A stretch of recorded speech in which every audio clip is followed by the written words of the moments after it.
Ooh, it's hot out here. Can't wait to get to Colorado. So, finally got everything done. I think I need to be able to hook up to flat tow behind the motorhome, the Bronco. So let's go hook it up, see if it works.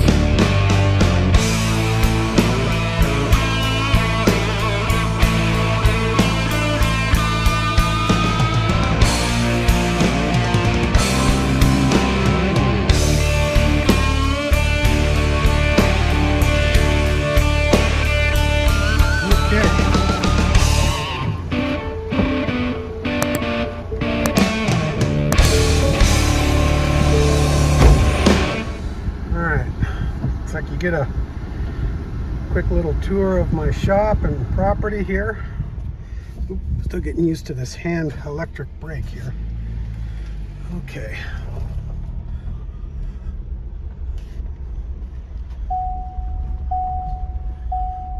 Pull up right behind the motorhome there. We're getting everything ready. Okay.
Now, as you can see, my electrical hookup is looks a little chintzy.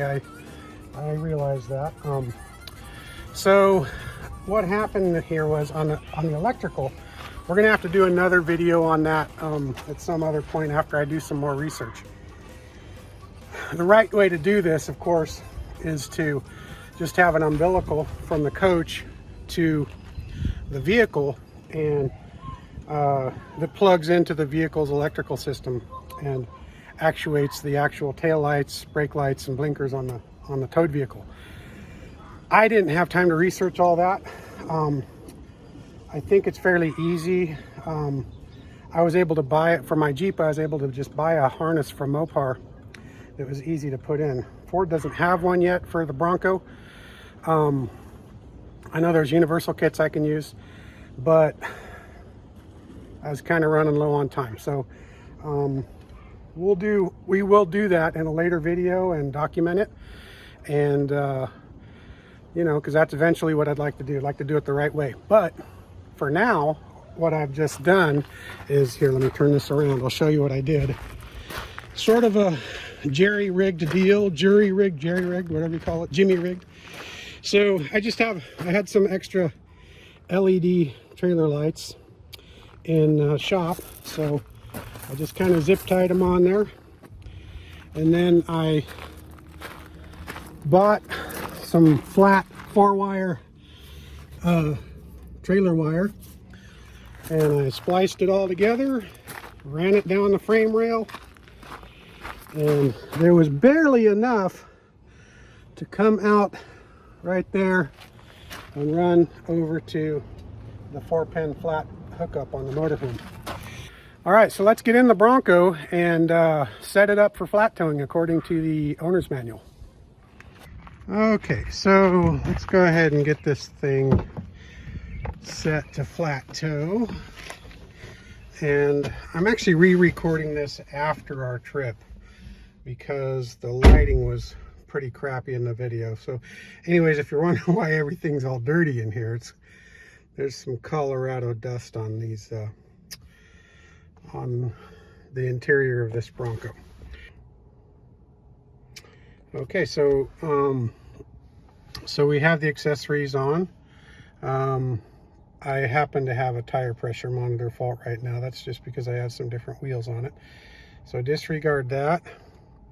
Hit the OK button.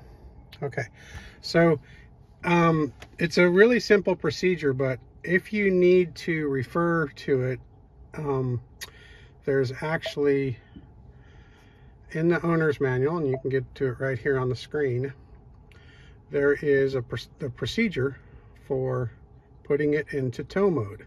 So let's see, categories, and let's go down here to how about driving and operating? I think that's where it's at. All kinds of neat stuff in there. Towing a trailer, that's not what we want. Towing your vehicle, okay? And then recreationally towing your vehicle. Not emergency towing, but recreational towing your vehicle. Manual transmission. Now that's what I have because this Bronco has a manual transmission. If yours has an automatic, obviously this would be different. And the procedure will probably, well, it will be different because you don't have a clutch and whatnot. But so just follow the instructions for your automatic if that's what you've got. But anyways, so basically what it is, they want you to make sure that the T-case is in 2 high, which it usually is for normal driving, and that the transmission is in neutral, okay? And then what you need to do is come over here, and with this little button you can bring up the settings, okay? You push that, and then with the up and down arrows you can go to the different sections, and what we want are settings, okay? Hit the OK button, and then see where it says neutral tow. Let's go to that and hit the OK button. All right, so it says preconditions not met, and the reason is because you have to hold the clutch and the brake while you do that, and then it'll put them into gear. So I'm going to go ahead and I now have the clutch and the brake pushed, and I'm going to go ahead and hit this again.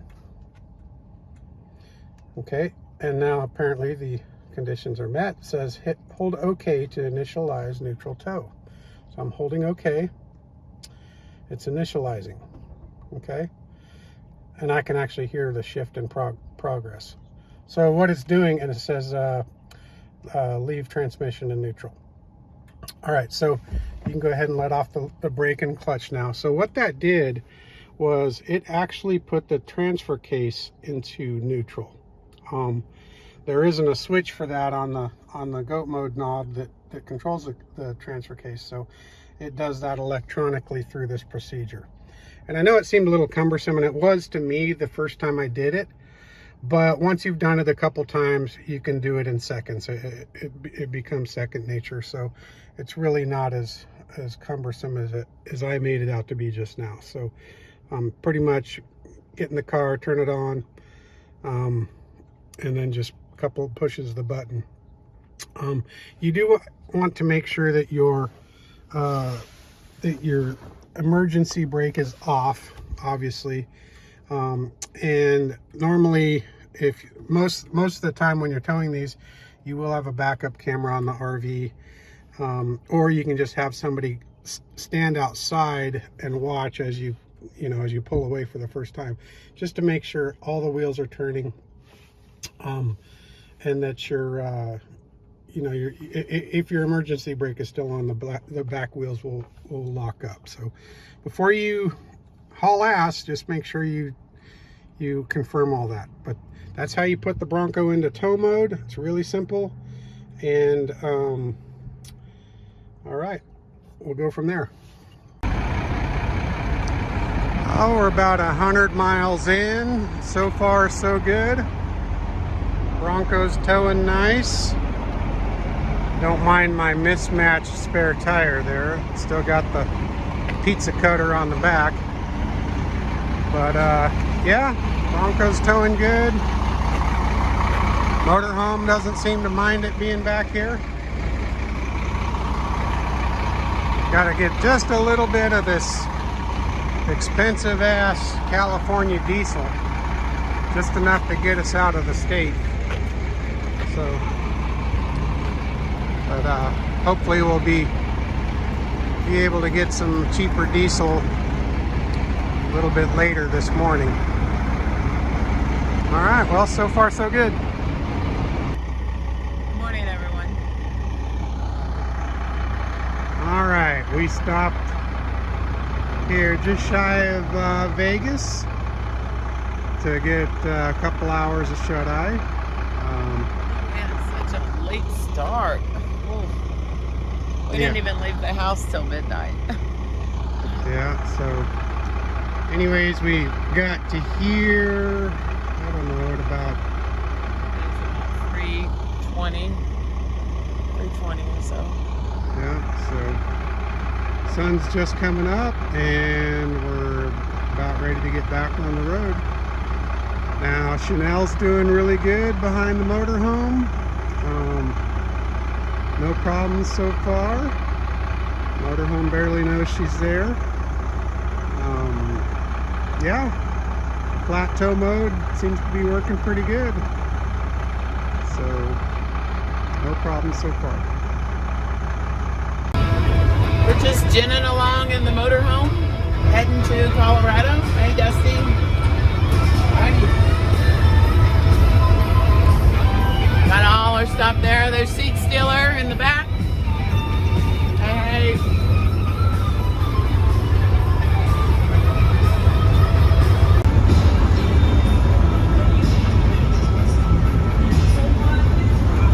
Language. That's for when you got a hunger pain and you want You got it. You need a sandwich and you got the hunger pains. Oh, Rice Canyon.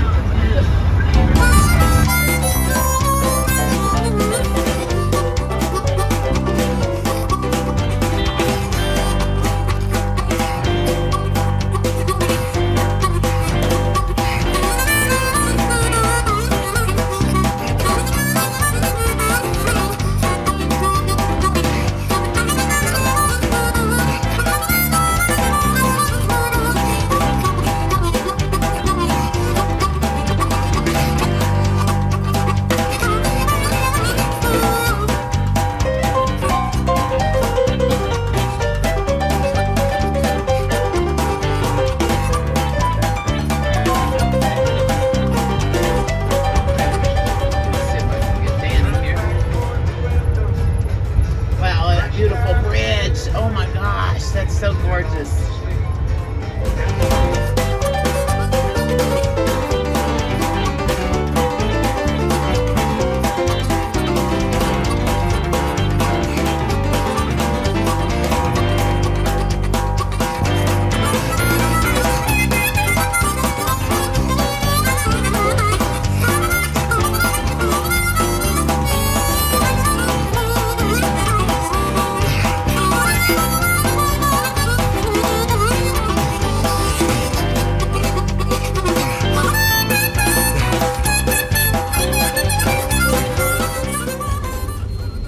So this is Wolf Creek Pass. We're coming on down the other side, as the song says.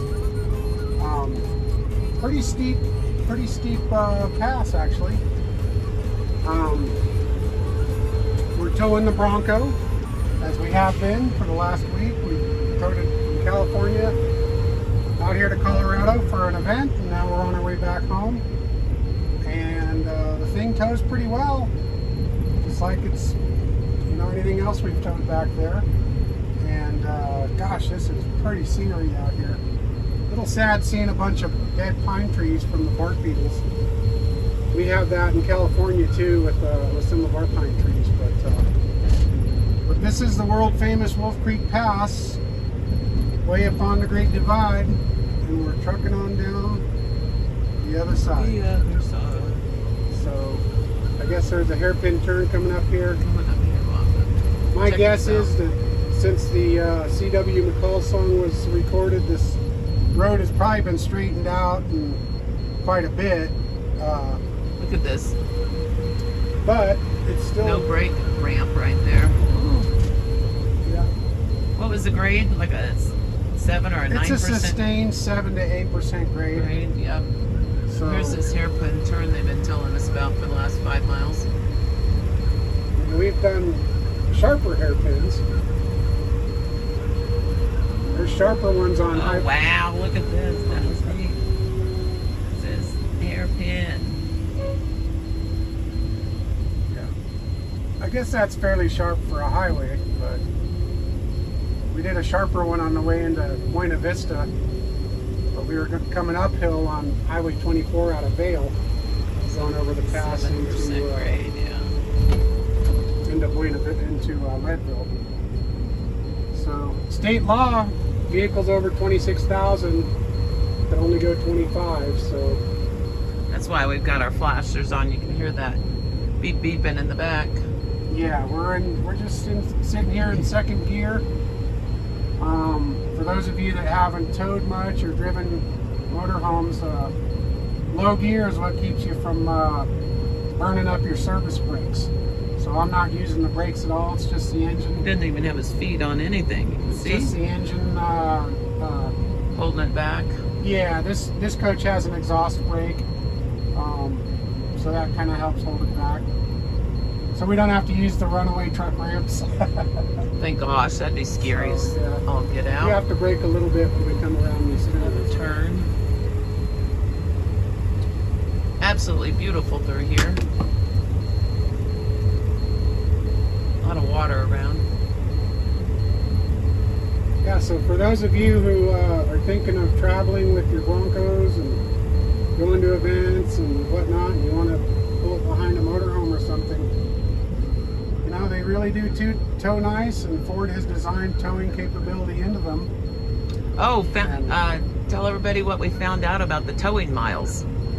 Oh, yeah, we did find out that towing miles don't count against the miles on the vehicle, so that's not always the case. I know with our early Bronco, it does count miles It up. racks the miles up no matter Yeah. where you're driving because to. the speedometer cable attaches into the transfer case at the output shaft.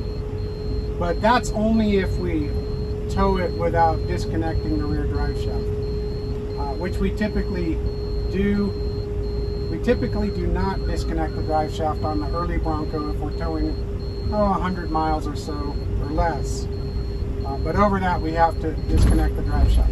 Now on these new Broncos, just like the newer Jeeps, you don't have to worry about that because the drivetrains are designed to be flat towed, so everything gets lubricated correctly, nothing's going to burn up. So,